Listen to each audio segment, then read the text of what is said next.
prazer dar as boas-vindas a todos e a todas para mais um ArbiTalks, que é um projeto comandado por mim e pelo professor Marcelo Godic, para falarmos de assuntos relacionados à arbitragem, divulgarmos, e hoje nós vamos começar um pouco a respeito do procedimento arbitral, das relações entre arbitragem e processo, da importância da sentença arbitral. É um risco normalmente que os escritórios têm que ponderar em ir para a arbitragem ou ir para o judiciário, e com uma pessoa muito especial. Quer dizer, hoje nós temos como entrevistado o professor, doutor Tiago Marinho Nunes, que eu tenho o prazer de receber. Bem-vindo, Tiago, é um prazer imenso.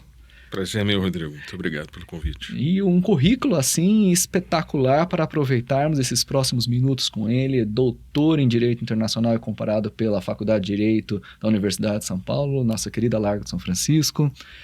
Mestre pela Panthéon Assas de Paris 2, em arbitragem, em contencioso arbitragem, modos alternativos de resolução de conflitos.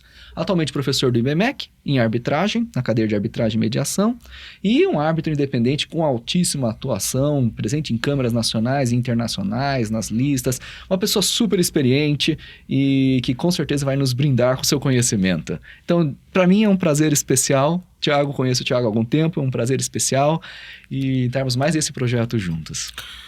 Eu que agradeço, Rodrigo, o convite e estou à disposição de você. Parabéns pelo projeto, à disposição para a gente solucionar todas as dúvidas aí que forem necessárias para esse tema. Maravilha. Vamos lá, então. Acho que assim, para a gente começar, Tiago, começa falando um pouco para a gente da relação de processo e arbitragem, dessas duas formas jurisdicionais, por assim dizer. Bom, a arbitragem, ela surgiu no Brasil por meio da Lei 9.307, de 23 de setembro de 96, a gente já está caminhando para 30 anos, quase 30 anos de lei, e ela surgiu no momento em que, havia já um alto índice de litigância no Brasil e um uso do processo judicial com muita frequência. E ela demorou um pouquinho a pegar, é verdade. Ela passou por uma discussão de constitucionalidade de alguns de seus dispositivos. Sim. Isso foi enfrentado pelo Supremo Tribunal Federal, por uma decisão histórica, sentença estrangeira contestada 5206, Espanha. Em 2001, essa questão foi sepultada, ou seja, a lei foi declarada constitucional, e a arbitragem começou a partir daí ser mais utilizada. O Brasil entrou na rota da modernidade da arbitragem quando ratificou a Convenção de Nova York de 1958. Foi um passo importante. Foi um passo importante. E a partir daí começaram a surgir mais estudos sobre arbitragem e processo. É claro que um estudo clássico a respeito desse tema é de Carlos Alberto Carmona. Sim, que é a sua um tese, dos autores, da lei. Um dos autores do anteprojeto, e que elaborou uma tese de doutoramento sobre esse assunto, sobre a natureza jurisdicional da arbitragem no processo civil brasileiro.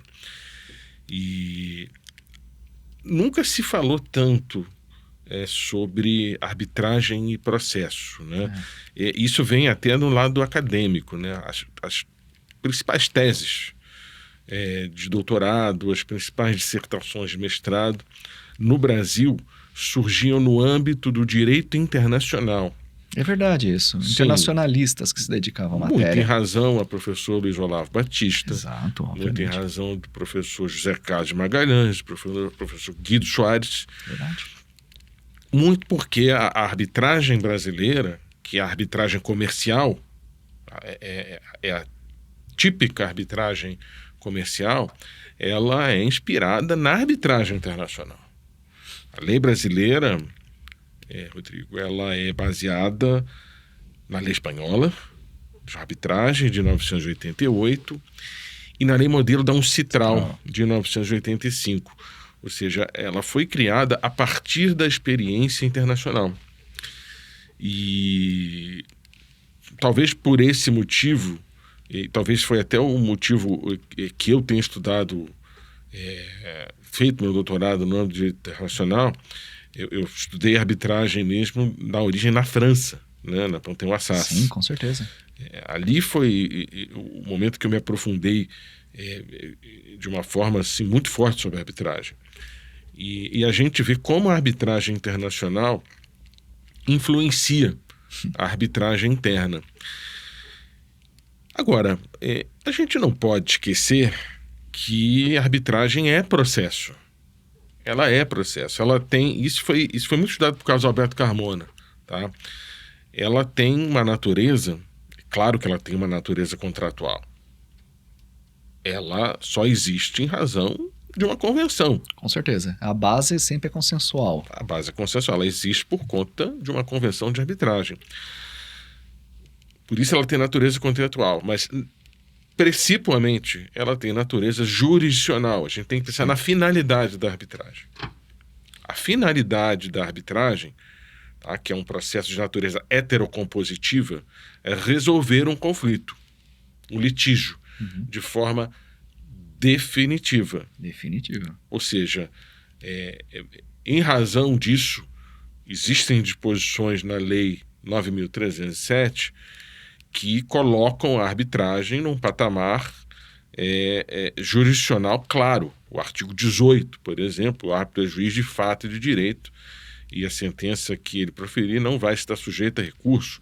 O artigo 31 da Lei de Arbitragem, que determina, coloca que a sentença arbitral ela é equivalente ao título executivo judicial. Ou seja, ela tem as mesmas funções e características de uma sentença judicial. O próprio artigo 515, inciso 7º do Código de Processo Civil, elenca como um dos títulos executivos a sentença arbitral.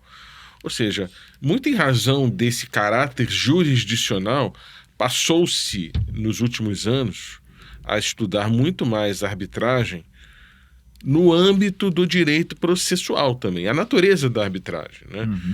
A experiência internacional do direito comparado foi importante para a gente trazer arbitragem para o Brasil. Com certeza. Desenvolver a arbitragem, utilizar preceitos que a gente já utilizava lá fora, utilizar, vamos dizer, regras de conduta, regras de comportamento. Modelos de atitude. Modelos de atitude. Que importamos muitos, né, no dia a dia. Exatamente.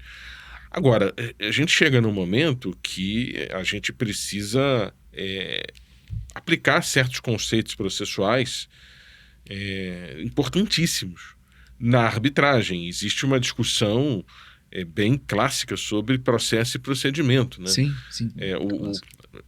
Muitas pessoas, muitos advogados, inclusive eu, nos acostumamos a chamar o processo de procedimento arbitral. É verdade. Mas a terminologia correta é processo. Sim, com certeza. Arbitral, que foi, inclusive, objeto até de mudança regulamentar, né?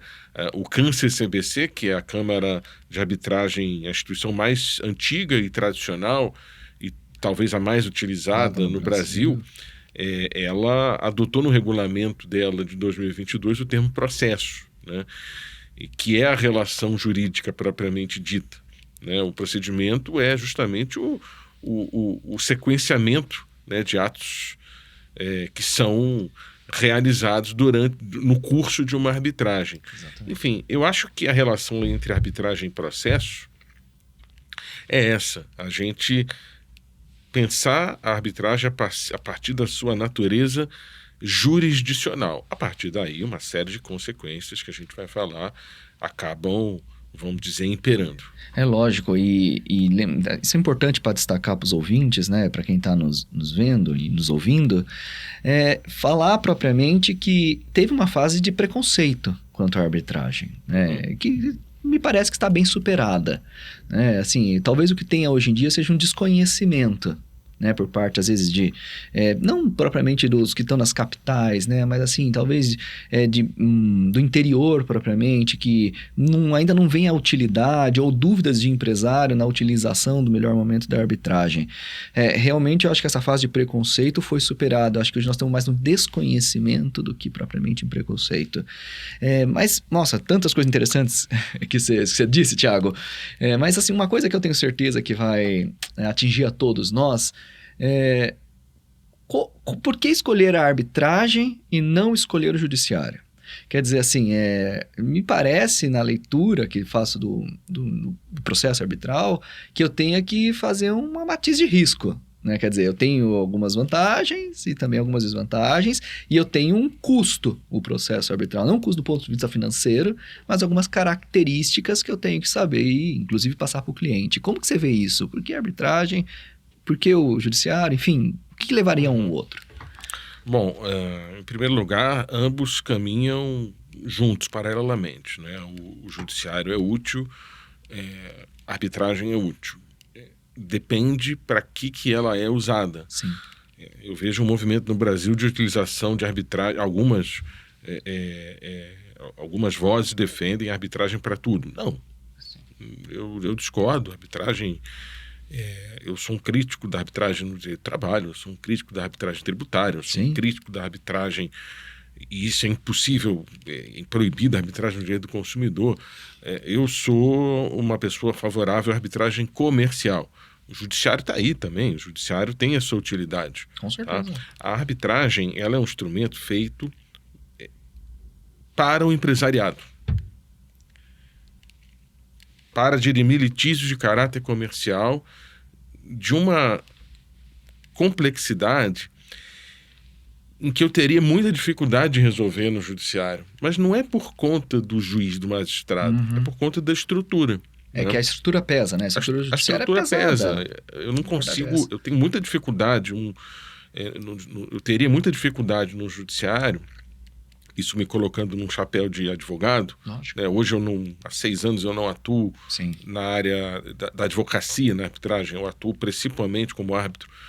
Mas seria muito difícil para as partes discutirem um litígio referente a uma construção de um parque eólico, de um parque de energia fotovoltaica, de uma usina hidrelétrica, ou de um assunto societário, uma joint venture que envolva múltiplos direitos e obrigações de parte a parte, discussões sofisticadas sobre direito antitrust, por exemplo. É muito difícil. Muito difícil. E é muito difícil, Rodrigo, em razão da qualidade da prova. Os juízes têm metas, os juízes estatais têm metas que precisam ser Isso atingidas. Tem se apertado cada vez mais, exigido cada vez mais por parte dos magistrados? Pois é. E na arbitragem eu tenho tempo para trabalhar essa prova. Sim.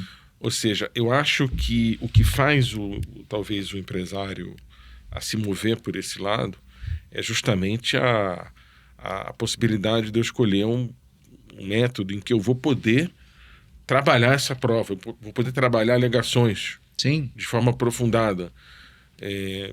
Eu acho que ele deve pensar nisso, né? A gente deve pensar, claro, a celeridade é uma decorrência disso, né? É uma decorrência disso.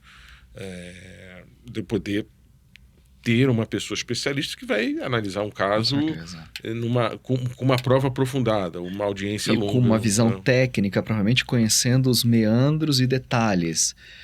Que normalmente não pode ser que não dê tempo no judiciário pelo volume mesmo, chegar às câmaras. Isso que é o mais importante, não é qualidade. Não é qualidade também, não é questão de qualidade, temos juízes excepcionais. Nossa, ótimos. Em especial em São Paulo, onde eu resido, onde eu trabalho.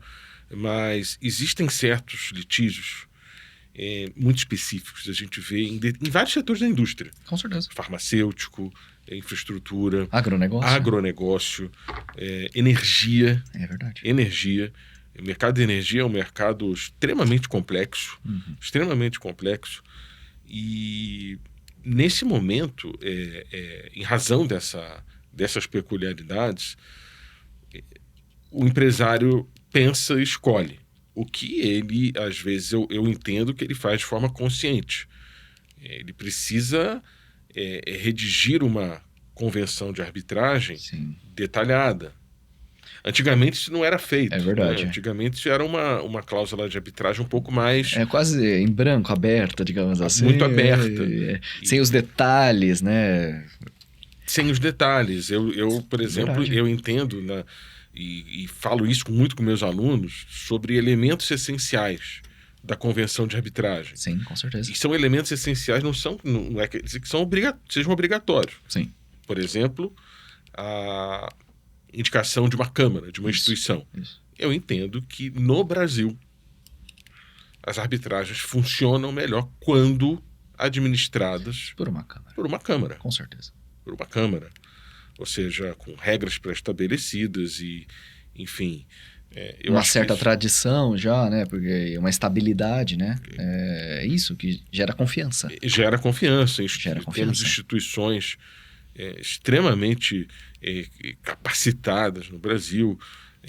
Uma delas é o CBC, Com Camar, Fiesp, Sim. Câmara da B3, entre outros. Enfim, o Brasil se desenvolveu muito bem nesse ponto. Ou seja, o que leva o empresário a escolher é justamente a qualidade da prova das alegações que ele vai produzir e vamos dizer, do potencial convencimento que ele vai gerar no jogador.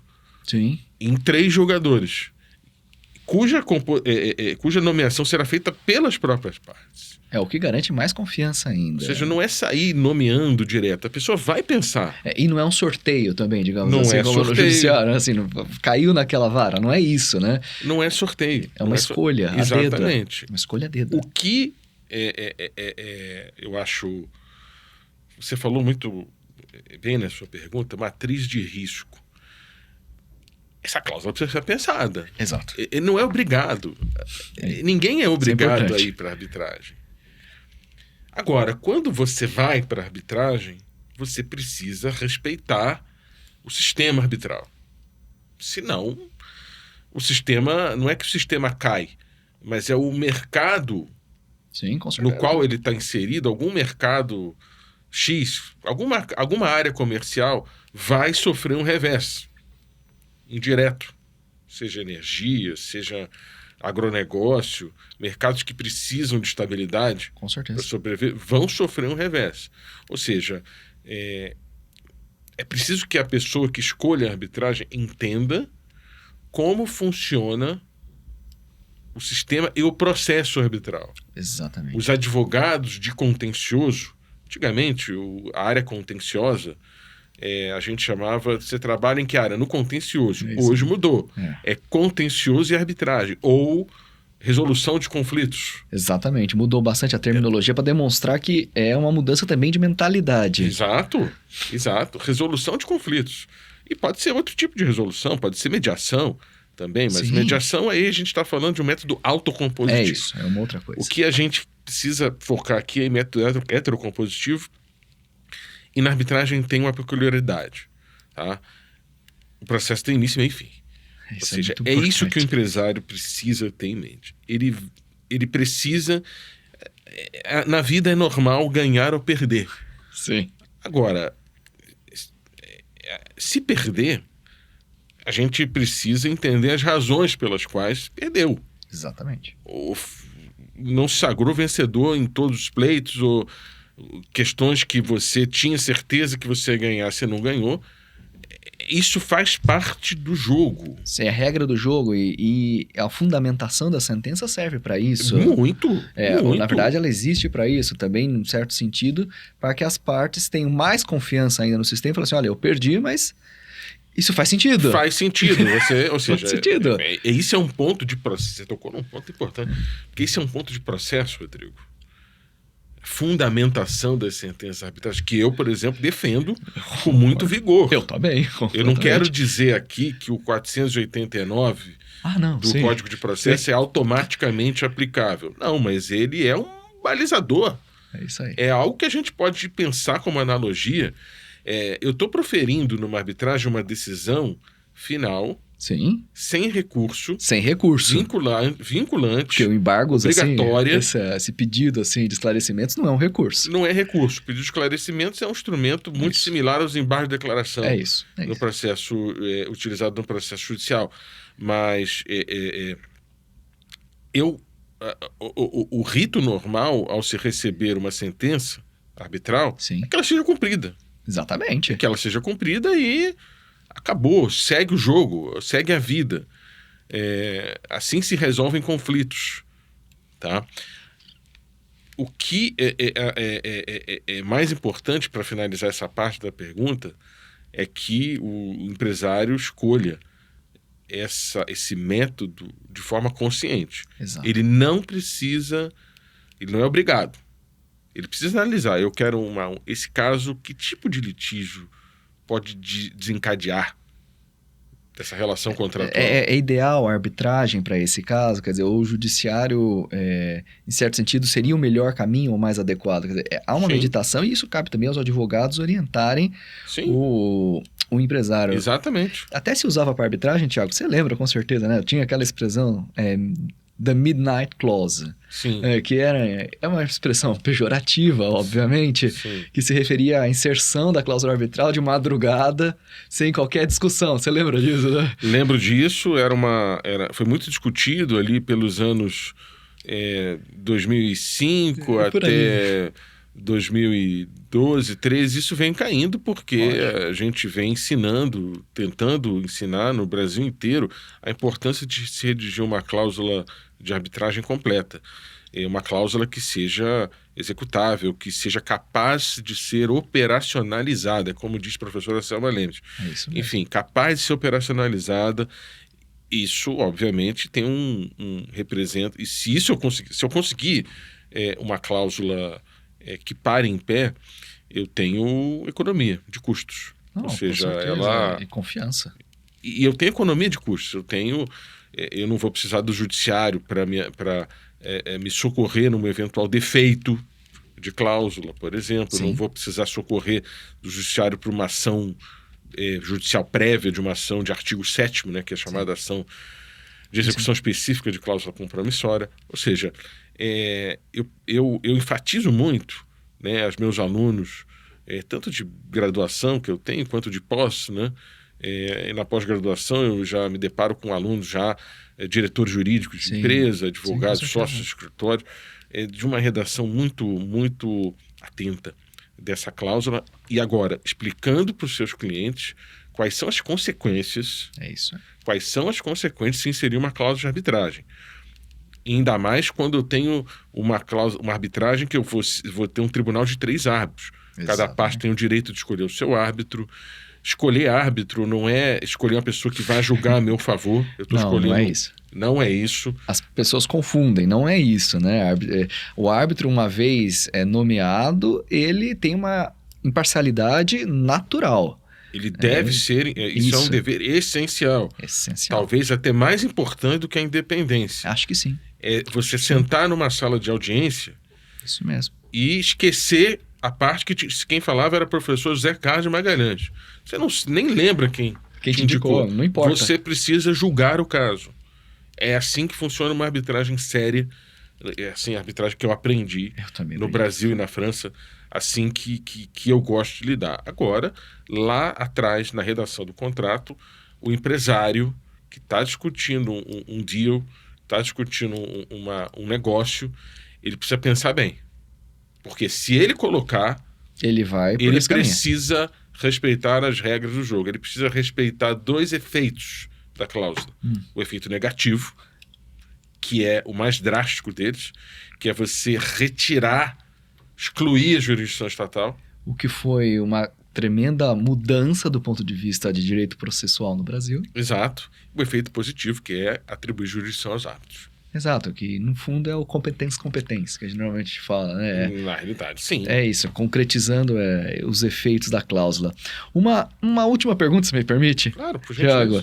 Thiago, uma pergunta porque eu estava relendo, né, um livro semana passada, do Herbert Hart, né, The Concept of Law, um livro famoso, né, não é bem de arbitragem, de filosofia, né, mas filosofia do direito, mas foi um justo-filósofo muito relevante, né, no século XX, e ainda hoje é lido nas universidades.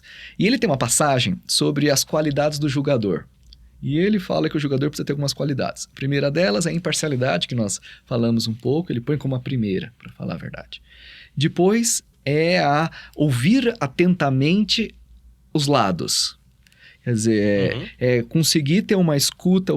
Hoje em dia se fala escuta ativa, mas não é isso, né? Assim, ouvir realmente com interesse a posição de cada um. E o último, e realmente isso eu penso que talvez seja a pedra de toque, é fundamentar bem a decisão. Você faz um comentário, assim, você é um árbitro experiente, né? Como que você vê a posição de árbitro? Você vê, por exemplo, esses traços trazidos por ele, algum outro que você falaria, ó, isso é fundamental no meu exercício como árbitra? Bom, são pontos fundamentais. Todos eles são fundamentais, especialmente ouvir as partes. O contraditório na arbitragem é um contraditório, eu gosto de falar isso nas minhas aulas, elevado à máxima potência. Verdade. Ou seja, como é um processo mais curto e é um processo muito concentrado em fases, a gente precisa ouvir as partes, a gente precisa exercer o que a doutrina processual chama de contraditório participativo. Tá? Ouvir sempre as partes e no momento de sentenciar, depois de ter dado a todas as oportunidades às partes de exporem seus argumentos, de produzir provas, apresentar uma decisão, uma sentença que explique o porquê que uma parte sucumbente, não se sagrou vencedora.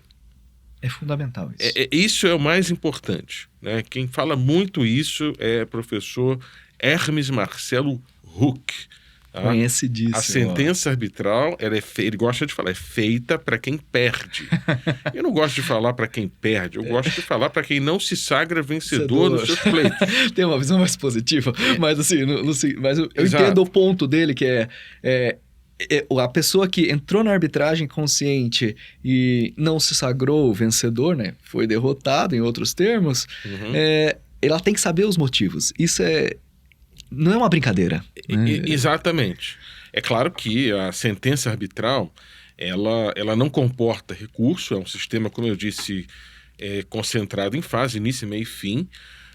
O empresário precisa saber disso. Agora, ele tem a possibilidade do manejo de uma ação anulatória, prevista no artigo 32, exato, que não é recurso, é uma ação cujo cabimento se dá em hipóteses meramente formais. Tá? O número de ações anulatórias é baixa. E o índice de aceitação dessas anulatórias é muito baixo. Pesquisas feitas por institutos muito sérios, que o Comitê Brasileiro de Arbitragem, o Instituto Brasileiro de Jurimetria, já realizaram estudos comprovando isso. Ou seja, agora, o direito de petição é constitucional, ou seja, a parte que realmente, o direito de ação que ela quer exercer, ela vai exercer. Agora, democrático, está sujeita a um risco, né, de não sagrar vencedora numa ação anulatória, de ter um risco de sucumbência. A sucumbência é uma questão relevante no Brasil. Hoje temos aí uma taxa fixa no nosso Código de Processo Civil de 10% a 20%. Ou seja, ir para a arbitragem, ou seja, o judiciário, principalmente o judiciário de São Paulo, ele precisa entender, entre outros vários pontos que a gente poderia discutir, são tantos os pontos, Rodrigo, que a gente poderia discutir, mas o judiciário de São Paulo ele precisa entender que uma ação anulatória deve ser analisada como grano salis. Ela com certeza. Não sabe, com muito cuidado, questões relativas ao indeferimento de uma prova no procedimento durante o processo arbitral. Ou seja, o árbitro ele tem, vamos dizer, uma característica muito parecida com a do juiz, que é o do livre convencimento motivado no momento de decidir. Está previsto no artigo 21, parágrafo 2º. Afinal, ele é um jogador tal como. O livre convencimento motivado é inerente à função jurisdicional. Ou seja, se um árbitro ou um tribunal arbitral entender que uma prova é desnecessária e fundamentar as razões pelas quais essa prova é desnecessária, a questão está resolvida e isso vai se caminhar para um julgamento. Ou seja, o juiz estatal ele não deve se miscuir nesse ponto. Ele deve respeitar isso. E o Judiciário de São Paulo tem caminhado bem nesse sentido. Os juízes das varas empresariais, São Paulo foi aí um pioneiro na criação das varas empresariais, né, de conflitos de arbitragem. Os magistrados aqui dessas varas são conhecedores profundos da matéria arbitral. Já tive a oportunidade de conhecer esses juízes. São juízes que conhecem muito a arbitragem, tá? muita razão pela qual eu digo que São Paulo é a capital da arbitragem, porque Sim, com certeza. as sedes de arbitragem... As principais estão aqui, né? Vamos dizer, as principais estão aqui em São Paulo. Isso não há dúvida. Estão aqui em São Paulo. Ou seja, esses pontos que você colocou trazidos por Hart são essenciais na arbitragem. Tá? Em especial, o contraditório participativo, eu acrescentaria um contraditório Muito bom. participativo com o juiz, o árbitro, né? Colocando pontos de vista. Isso não significa pré-julgamento, mas De forma alguma. elencar pontos que ele gostaria que as partes discutissem Isso, a respeito. aliás, é uma praxe bastante normal que tem se tornado, né? Questionar as partes a respeito de alguns pontos. Exato. Enfim, em resumo, o processo arbitral, tá? Ele hoje em dia, nós precisamos olhar muito o processo à luz da teoria geral do processo, de modo a preservá-lo. Não é de modo a atrapalhar o processo. Eu sou contra a aplicação de CPC em arbitrário. Isso não existe. Tá? Agora, a gente precisa observar normas gerais. Isso é outra coisa. Normas gerais. Quem coloca isso com muita felicidade é o professor da USP, Ricardo de Carvalho Apriliano. Sim. Numa tese de livre-docência muito boa, inovadora e, enfim, uma das principais teses de livre-docência que surgiram, principais trabalhos, né, acadêmicos sobre arbitragem em processo no Brasil. Hoje em dia a gente começa a pensar por essa lente.